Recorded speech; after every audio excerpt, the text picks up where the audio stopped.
commencer cette émission, Hélène, une vidéo sur radio, a le plaisir d'accueillir Jean-Philippe Guillot. Bonjour Jean-Philippe. Bonjour. Alors vous êtes où dans le Beaujolais ? À Morgon, au centre du Beaujolais. Alors racontez-nous l'histoire du vignoble. Au départ, il y a 2 anciennes familles de vignerons, Jean-Philippe. Oui, c'est ça. Et ces anciennes familles ont commencé à vendre leur vin, ont eu l'idée de vendre leur vin tout seul, directement en bouteille. Parce qu'à l'époque, ça partait à la Côte du Coin, non ? Voilà, c'était la coopérative ou alors c'était le négociant. Et donc, nous, on a suivi, nos parents ont suivi, ils ont encore accéléré. Et nous, on a encore accéléré la chose. Donc, du coup, on s'est agrandi par le fait de famille, par le fait d'achat. De mariage, non ? Le mariage a aidé. Ah, voilà. Faut jamais oublier le mariage. Hein. On se demande pourquoi il y a autant de veuves en Champagne, d'ailleurs. Des deux côtés, Hein, c'est voilà. Donc Corinne aussi était exploitante. Qui Corinne ? Corinne est ma femme. Ah bah voilà, on l'embrasse, Corinne. Corinne Gonin, oui. Ouais. Donc on travaille vraiment en duo tous les deux, parce qu'avec une exploitation de 35 hectares, c'est bien d'être à deux. D'où le nom de famille, du nom du domaine avec les deux. Complètement, quoi, hein. Complètement. C'est le domaine Guillot Gonin. Absolument, c'est très important de le dire ça. Hélène Pio. Donc effectivement, moi je voudrais revenir sur cette vente en bouteille de façon précurseur, parce que c'est vraiment une histoire très locale. C'est vraiment une histoire de Beaujolais vraiment typique, puisque les premières bouteilles, elles n'ont pas été vendues à Paris, qui était quand même le plus gros bassin, on aurait pu se dire c'est facile. Oui, c'est pas très loin. Elles ont été vendues à Lyon, donc encore plus près. Tout simplement, c'est une question de logistique. À cette époque-là, on n'était pas équipés, nos grands-parents n'étaient pas équipés pour rouler. Donc, Lyon était à nos portes et c'était plus facile d'aller voir des connaissances, de traîner aussi les bars, les bistrots. Oh non, ça c'est pas ça. Si, on a des histoires de grands-pères qui sont... Il y a longtemps. Voilà. Qui ont mis du temps à retrouver le chemin du Beaujolais. Bah, d'ailleurs, ils sont restés à Lyon. Hein. C'est ça. Et nos parents ont commencé, eux, à aller voir un petit peu plus loin, sur Paris, sur Marseille, enfin tout un peu plus loin. Avec en France et hors de France aussi ? C'était en France au début. Ouais. Nous, on a fait le pas aussi hors de France, sans oublier que le gros marché, c'est quand même le marché français, parce qu'on est autonome, on livre tout nous-mêmes, on a de la production, on est de la production jusqu'à la vente. Voilà. Alors, parlez-nous un peu de cette appellation Morgon. Donc, c'est quand même un des crus rois, je dirais, un des crus rois du Beaujolais. Quoi. C'est magique. Roi, on va dire, ça va pas faire plaisir aux 9 autres. Oui. Mais bon, de toute façon, maintenant... On va les inviter après à la radio, ils vont nous dire que ce sont eux les rois ou les reines. Toutes les exploitations, il n'y a plus de garde-clocher, puisque toutes les exploitations ont pratiquement 4, 5, voire 6 crus.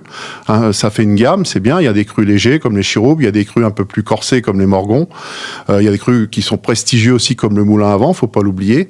Et le Morgon, lui, fait partie des plus dynamiques, puisqu'on a quand même eu la chance d'avoir des gens à Morgon qui ont, eux, développé le cru partout dans le monde. Hélène. Alors, ce qu'il y a de bien avec les crus, effectivement, c'est qu'on n'a pas le snobisme qu'on peut entendre parfois. Enfin, il y a des fois où on assiste à des dialogues de dingue dans les bistrots. Genre, est-ce que je peux, le sommelier ou la personne, en tout cas, chargée du vin, dit, est-ce que je peux vous suggérer un Beaujolais ? On en a d'excellents. Ah non, je ne prendrai pas de Beaujolais. Par contre, attendez, je vois sur votre carte, oh, il y a un Juliena, j'aime bien ça.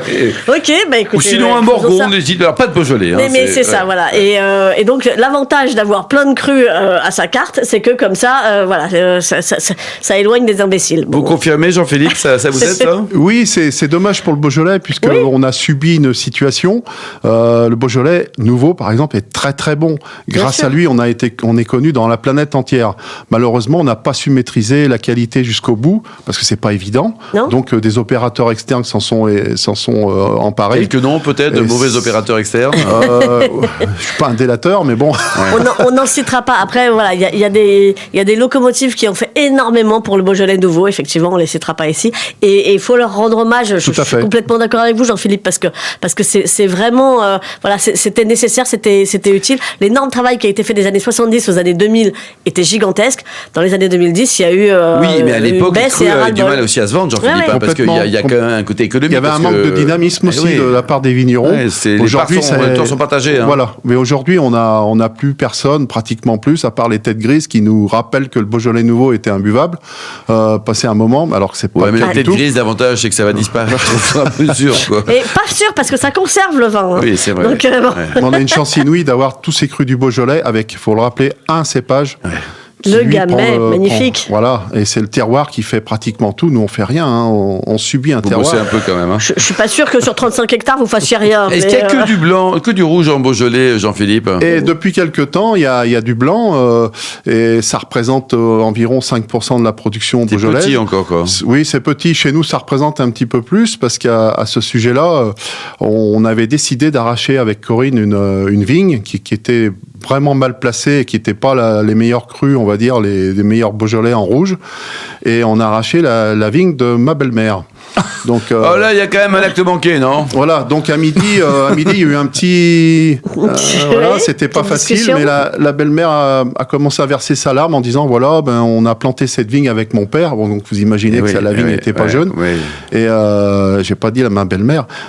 Et donc on a planté du blanc. Et Corinne a eu l'idée de dire, mais écoute, si c'est ça, on fera notre cuvée Ma belle-mère, ma mère. Les larmes de Suzanne. Oh, Voilà. c'est mignon, ça. Voilà. Alors, Est-ce que c'est bon, moi? C'est très bon et c'est ce qu'on vend pratiquement, c'est le numéro 2 des ventes. Ouais. Ah, vous voyez, quand même. Eh ben, je trouve ça formidable parce que, franchement, moi, vu de l'extérieur, ça me donne pas envie. Un vin qui me parle de larmes d'une femme, je me dis, bah non, c'est trop Non, mais triste cette les larmes histoire. du vin, Oui, Suzanne, d'accord, ça peut être des larmes de joie, mais quand même, non, les larmes de Suzanne, moi, j'adhère pas au nom, mais tant mieux que c'est une super Bon, vente. bah, et on de va en toute vendre façon, beaucoup à la Toussaint, c'est un alors, super hein. vin. Voilà. C'est ça. Avec des chrysanthèmes. On un va dire package. ça. C'est des larmes de joie. Oui, les larmes de joie, quoi. Ouais. Il y a une chose qui m'amuse beaucoup chez vous, c'est que il y a les vins du domaine Guillot-Gonin, et puis il y a les vins Guillot et les vins Gonin. C'est-à-dire que Il y a trois marques. Le Chirouble et le Brouilly, dessus il y a écrit Karine Gonin.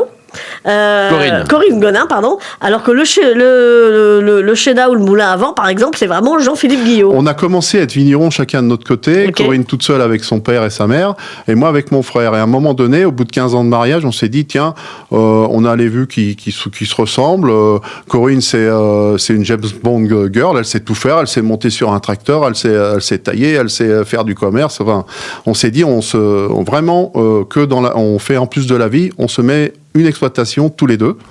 Et donc, mais par contre, on a voulu garder une identité de nos familles et aussi de notre caractère. Donc, on a fait intervenir une amie, Manacrea, qui nous a créé toutes les étiquettes. Ah en oui. fonction du vin, aussi en fonction de notre caractère. Mais vous avez aussi gardé deux maisons, chacun la sienne? Non, Corinne et- non, ça c'est quand ça se passe mal. Mais Non, parce qu'on sait jamais, il faut aller jusqu'au bout de la logique. sinon, hein. on a chacun nos cuvées et on vinifie ensemble beaucoup. Ouais. Et sous la même, en Morgon, vous êtes un Morgon, En Morgon, mais par chacun exemple, son Morgon. elle a ses cuvées, les charmes, moi j'ai mes cuvées, Ah, c'est Côte adorable. du Py, voilà. C'est une belle Et histoire. alors, et qui fait le whisky? Parce que il y a aussi un whisky au domaine. Et alors, qui fait le whisky? J'ai associé Corinne quand même, puisque elle me dit, si tu fais du whisky, je voudrais que ce soit un whisky, quelque chose qui soit assez doux, ample et un petit peu féminin. Donc j'ai la marque Madame, donc j'ai... Ah, c'est mieux que les larmes de Suzanne. Ouais, c'est Oui. pas pareil, mais Ouais. et ce whisky, c'est donc un whisky, on va dire, hein, à base de wash de bière, de terre de bière à Villefranche. Donc c'est une bière beaujolaise, c'est la seule. Ouais. Et donc cette wash est distillée par le grand distillateur Pascal Nalin. Très talentueux. Voilà, très talentueux. C'est tout est là, hein, tout est élevé dans mes tonneaux de blanc. Voilà. Ah ben c'est génial, ça. Combien ça coûte une bouteille? Le prix? Alors c'est des bouteilles qui sont bien présentées. On est à 77 €. Ah, quand même! Oui, Ouais, mais oui, le oui. flacon est très joli, vous pouvez le recycler. Mais Ouais. elles sont pleines. Voilà. Et votre Beaujolais, il va être, les Morgons, ils vont de combien? Un Morgon traditionnel, on est entre 7 et 15 €. Ouais, Voilà. non, ça c'est super, c'est un formidable pour le prix. Vous Ouais. n'avez pas changé, ne changez pas. Franchement, c'est non, le il y a- muscadet et Beaujolais, il faut y aller les yeux fermés, c'est Ce qui super compte bon. aussi, pour terminer, ce que je voulais faire, c'est que on va jusqu'au bout, on va chez les clients, on livre beaucoup. Ouais. Et d'ailleurs, j'ai eu l'idée il y a 10 ans de créer une cave, ça s'appelle la cave de Morgon, 8 allées Gambetta à Clichy. À Clichy, mais c'est formidable. Et ça fonctionne un peu? Ça fonctionne, oui. Alors ça nous permet de venir, de rencontrer les gens, plutôt que d'envoyer sur Internet. On s'est dit, tiens, nous, on va monter à Paris et on va proposer nos vins. Ouais, bah, dans bravo notre en tout production. cas. Bon, si on passe dans la région, vous nous conseillez un hôtel, un gîte, un endroit sympa pour dormir? Bien sûr, il y en a beaucoup. Vous avez l'hôtel des Grands Vins à Fleury, où là c'est très très bien. Vous avez les restaurants tels le Cep avec un petit peu étoilé.